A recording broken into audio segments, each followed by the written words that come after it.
Hello friends, ഇത് വന്നിട്ട് നമ്മുടെ മിൽക്കി മഷ്റൂമില്ലേ, അതായത് നമ്മുടെ പാൽക്കുമ്പളാട്ടോ. അപ്പോൾ അതുകൊണ്ട് നമുക്ക് സൂപ്പർ ഒരു കറി ഉണ്ടാക്കിയല്ലോ. നമ്മൾ സാധാരണ ഉണ്ടാക്കണമെന്ന് വെച്ചാൽ ഒന്നേ മസാല ഉണ്ടാക്കുക അല്ലെങ്കിൽ വിഴുക്ക് ഉണ്ടാക്കുമല്ലേ. ഇത് വന്നിട്ട് നമ്മൾ തേങ്ങ അരച്ചിട്ടുള്ള സൂപ്പർ ഒരു കറി കേട്ടോ.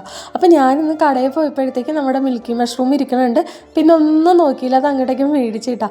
വലുതുണ്ട്, ചെറുതുണ്ട്, അങ്ങനെ കുറേ സൈസിലുള്ള മഷ്റൂം ഉണ്ട് കേട്ടോ. നല്ല ഭംഗിയില്ലേ കാണാൻ വേണ്ടിയിട്ട്. ഇനി അത് കഴുകി ഒന്ന് വൃത്തിയാക്കി എടുത്തിട്ടുണ്ട്. അപ്പോൾ അത് മുറിച്ചെടുത്താൽ മാത്രം മതി കേട്ടോ. അപ്പോൾ ഞാൻ മുറിച്ചെടുക്കണം. എൻ്റെ ഇടയ്ക്ക് കണ്ണ് അങ്ങോട്ടേക്ക് പോകണം എന്താണെന്ന് വെച്ച് കഴിഞ്ഞാൽ ടി വി കാണുന്നുണ്ട് കേട്ടോ. അപ്പോൾ ടി വി കാണുള്ളവും പണിയും നടക്കുമല്ലോ. എന്നിട്ട് ഇത് ഈ ഒരു ചട്ടിലേക്ക് ആവശ്യത്തിന് കുറച്ച് എണ്ണ ഒഴിച്ചിട്ട് അതിലേക്ക് നമ്മൾ കടുക് പൊട്ടിച്ചെടുക്കുന്നുണ്ട് കേട്ടോ. പിന്നെ വേണ്ടതെന്ന് വെച്ചാൽ നമ്മുടെ വറ്റൽമുളകാണ്.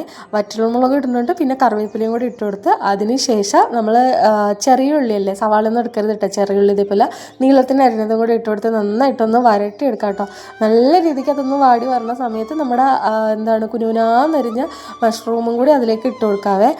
അതിനുശേഷം ഇതിന് ആവശ്യത്തിനുള്ള മഞ്ഞൾപ്പൊടി, പിന്നെ വേണ്ടതെന്ന് വെച്ചാൽ ഉപ്പ് ഇട്ടോ. ഉപ്പ് നോക്കി വേണം കേട്ടോ ഇടാൻ വേണ്ടിയിട്ട്. എന്നിട്ട് ദേ നന്നായിട്ട് ഇളക്കി കൊടുക്കണം. മഞ്ഞൾപ്പൊടി ഉപ്പ് കയ്യിൽ നന്നായിട്ട് ചേർന്ന രീതിയിൽ ഇളക്കി കൊടുത്ത് നമുക്കതൊന്ന് മൂടി വെച്ച് കഴിക്കാവേ. ഈ ഒരു സമയത്ത് നമുക്ക് ഇനി വേണ്ട അരപ്പരച്ചെടുക്കാം. അതിന് ഒരു മിക്സിയുടെ ജാറിലേക്ക് ആവശ്യത്തിനുള്ള തേങ്ങ ഇട്ട് കൊടുക്കുന്നുണ്ട് കേട്ടോ. പിന്നെ നമ്മുടെ മഞ്ഞൾപ്പൊടി, പിന്നെ ഇടുന്നത് നമ്മുടെ വെളുത്തുള്ളി കേട്ടോ.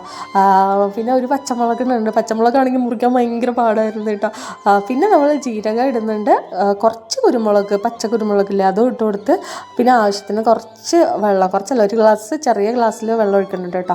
ഈ ഒരു സമയത്ത് ഈ ആവി വന്ന് ഒരു 10 മിനിറ്റ് കഴിയുമ്പോൾ നമുക്ക് ഇതേപോലെ മൂടി തുറക്കാം കേട്ടോ. അതിന് നമ്മൾ വെള്ളമൊന്നും ഒഴിച്ചില്ലല്ലോ, അതിൽ നിന്ന് തന്നെ വെള്ളമൊക്കെ ഊറിക്കൊള്ളൂ കേട്ടോ. എന്നിട്ടത് നന്നായിട്ടൊന്ന് ഇളക്കി കൊടുത്തതിന് ശേഷം നമ്മൾ അരപ്പില്ല അരച്ച് വെച്ചേക്കണം, അതും കൂടി അതിലേക്ക് ഒഴിച്ചു കൊടുത്തിട്ട് ആ മിക്സിയുടെ ജാറിൽ തന്നെ കുറച്ച് വെള്ളവും കൂടി ഇതാക്കിയിട്ട് നമുക്ക് അതിലേക്ക് തന്നെ ഒഴിച്ചു കൊടുക്കാം കേട്ടോ.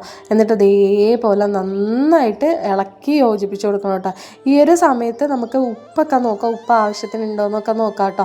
എന്നിട്ട് ഇനി ഉപ്പില്ലെങ്കിൽ കുറച്ച് ഉപ്പും കൂടി അതിലേക്ക് ഇട്ട് കൊടുക്കണേ. എന്നിട്ട് അതേപോലെ തന്നെ പിന്നെയും നന്നായിട്ട് ഇളക്കി ഉപ്പൊക്കെ നന്നായിട്ട് പിടിക്കണ രീതിയിൽ, കാരണം കല്ലുപ്പാട്ടോ ഞാൻ ഇട്ടത്. അപ്പോൾ ഇളകി നന്നായിട്ട് കൊടുത്തിട്ടില്ലെങ്കിൽ ഇതാവും. പിന്നെ നമുക്ക് മൂടി വെച്ച് വേവിക്കാവേ. എന്നിട്ട് ഇത് തിള വന്ന് ഒരു 5 മിനിറ്റ് ആകുമ്പോൾ നമ്മൾ മൂടി തുറന്നിട്ടുണ്ടെങ്കിൽ കറി ഇവിടെ റെഡി ആയിട്ടോ. ഇനി നമുക്ക് ചോറിൻ്റെ കൂടെ, ചപ്പാത്തിൻ്റെ കൂടെ, അപ്പത്തിൻ്റെ കൂടെ ഒക്കെ കഴിക്കാം കേട്ടോ. അപ്പോൾ ഞാൻ ഇന്ന് ഉച്ചയ്ക്കാണ് ഉണ്ടാക്കിയത്. അപ്പോൾ ഞങ്ങളത് ഈ ചോറിൻ്റെ കൂടെ കേട്ടോ കഴിക്കണത്. അപ്പോൾ ഇനി ഇതിന് വേണ്ട സാധനം എന്ന് വെച്ച് കഴിഞ്ഞാൽ എന്താണെന്ന് വെച്ചാൽ ഒരു പപ്പടം മസ്റ്റാണ് കേട്ടോ. അപ്പം പപ്പടവും ഈ കറിയും കൂടെ കൂട്ടി അങ്ങോട്ട് കുഴച്ച് മറിച്ചെടുക്കണം മക്കൾ. വേറെ ലെവലിൽ ടേസ്റ്റ് ആയിരിക്കും കേട്ടോ. ഇങ്ങനെ കുഴയ്ക്കുമ്പം തന്നെ നമുക്ക് വായിൽ വെള്ളം ഉരുവില്ലേ. കഴിക്കാൻ വേണ്ടിയിട്ട് നിങ്ങൾക്ക് അങ്ങനെയാണോ എന്നുള്ളത് കമൻറ്റ് ചെയ്യണേ. അപ്പോൾ അതേ സംഭവം സെറ്റായിട്ടുണ്ട്. ഇനി കഴിച്ച് നോക്കിയിട്ട് എങ്ങനെയാണെന്ന് പറയും, കാരണം ഫസ്റ്റ് ടൈം അല്ലേ. ഞാൻ അതേ കഴിച്ച് നോക്കുന്നുണ്ട്, എനിക്ക് നല്ലോണം ഇഷ്ടപ്പെട്ടു കേട്ടോ. അപ്പോൾ ഇന്നത്തെ വിശേഷത്തിലുള്ള ടാറ്റാ ബൈ.